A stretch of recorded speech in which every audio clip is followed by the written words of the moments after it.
చేతబడి చేసి చిలిపిగా చిందులేస్తావా బయట ఎగరేసే పరుగా పవ్వా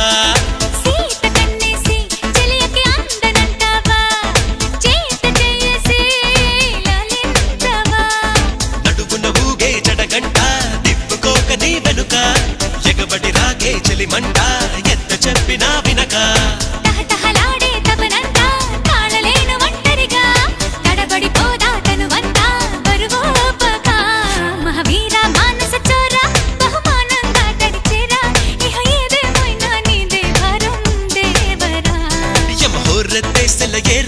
గమనిస్తున్నా కళ్ళారా శృతి